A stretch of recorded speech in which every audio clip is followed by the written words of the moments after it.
Good evening. Welcome to our 6 o'clock Bible Challenge. And as you can see, I'm not alone this evening. I have a young man with me. This is my grandson, Noah. Say hello to everybody, Noah. Hello.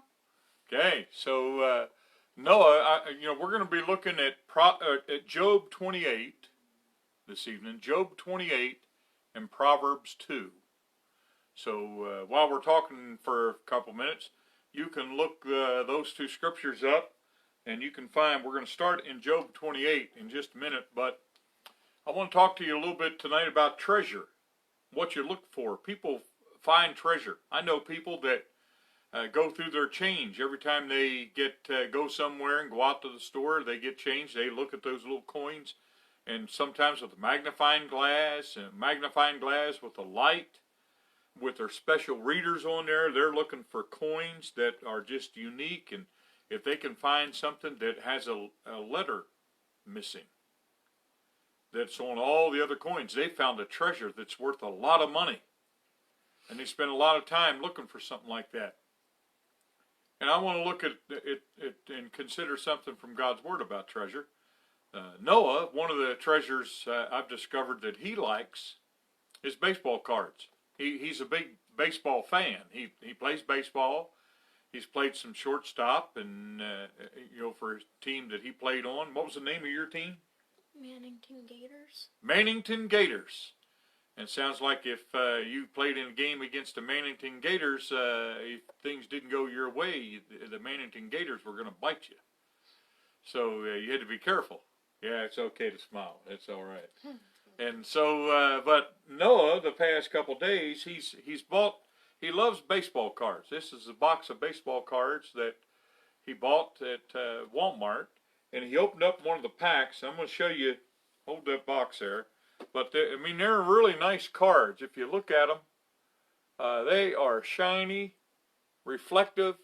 They're much nicer cards than I remember when I was a boy and would collect baseball cards and things like that. They never looked like this. These are really nice cards. And so, and he spent, this box of cards cost $10? $10? What they cost? $20. This box of cards cost $20. It's a nice box of cards. And but when you open it up, I want you to see something.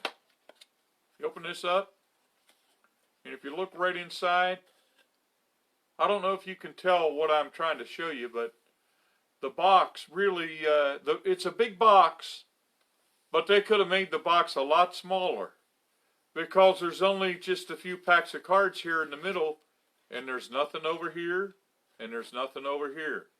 It's kind of a very deceiving thing. And maybe it reminds you of the bag of potato chips. You open that bag of potato chips, and you look down in here, and you think, well, it was a bag of air. It's only what?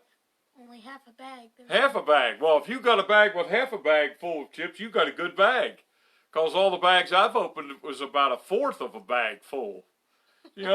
Fat bag. It's like someone ate them before they sealed them up.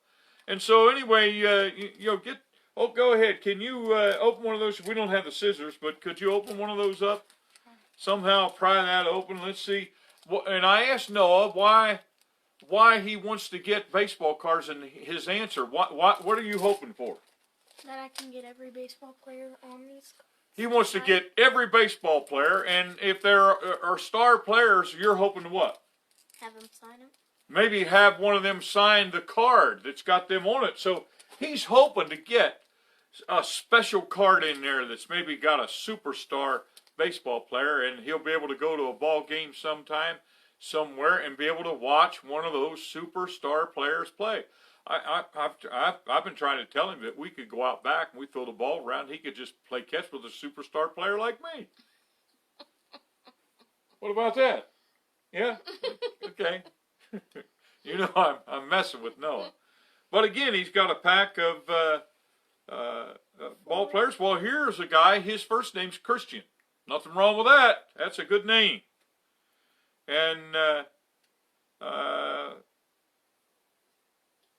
And here's a man, his last name's King. That's a pretty good name too. Pretty important. king.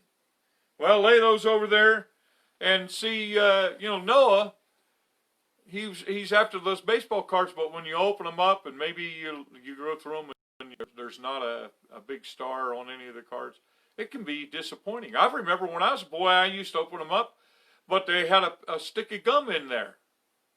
And at least if I didn't like the cards I got, or I got duplicate cards, already had them all, at least I didn't have to be disappointed in the gum most of the time. Most of the time the gum was pretty good. You could get it and bite it and chew it, and it was pretty good. But once in a while, the baseball cards or football cards were so old, when you went to bite into the gum, it just shattered like a piece of glass, went everywhere. It was so stale. But I chewed it anyway. Didn't matter. So I want to read a little bit from Job 28. Listen to this. It speaks about wisdom, finding wisdom. Like a treasure, like Noah did. He's looking for a treasure when he opens that box up, and then he was kind of deceived there. The devil, that's what the devil does. I've said before, the devil, he offers a box of promises, and then when you open it up, it's a box of empty promises. He's a liar, the father of lies. And so what does God's word say about wisdom, where it comes from? And so Job 28, starting in verse 12, says, "But where shall wisdom be found? And where's the place of understanding?" Where's understanding kept? "Man knoweth not the price thereof." No one knows how much it costs. "Neither is it found in the land of the living." You can't find it here. Wisdom and understanding's not here on earth. It's someplace else. The depth says, and the depth is the deep part of the sea. "It's not in me." And the sea saith, "It's not with me." It cannot be gotten for gold. You can't buy it. You can't have a lot of money and say, "Well, I'll just buy wisdom." You can't buy it. "Neither shall silver be weighed for the price thereof." You can't buy it with gold. You can't buy it with silver. "It cannot be valued with the gold of Ophir, with the precious onyx or the sapphire." And so you can't even purchase it with a precious stone like a diamond or a sapphire stone or an onyx.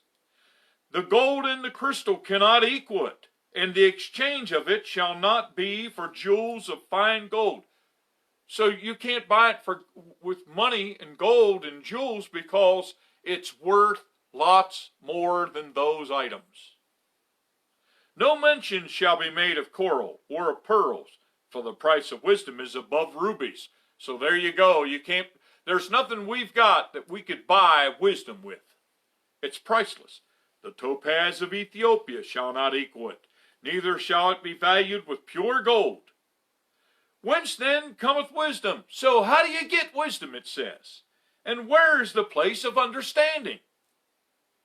Seeing it is hid from the eyes of all living, and kept close from the fowls of the air." You can't, even the birds can't discover where it's kept. "Destruction and death say, We've heard the fame thereof with our ears.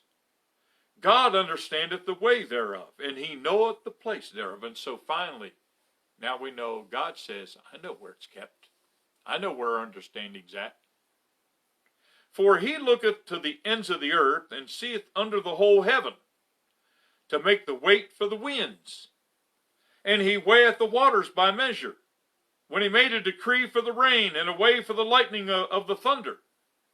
Then did he see it, and declare it. He prepared it, yea, and he searched it out.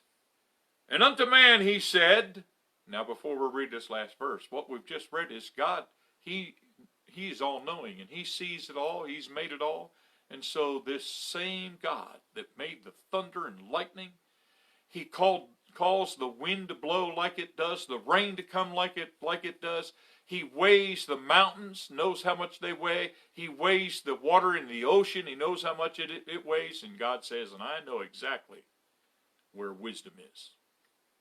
And so what does he say? The last verse. He says, "Unto man he said, Behold, the fear of the Lord, that is wisdom.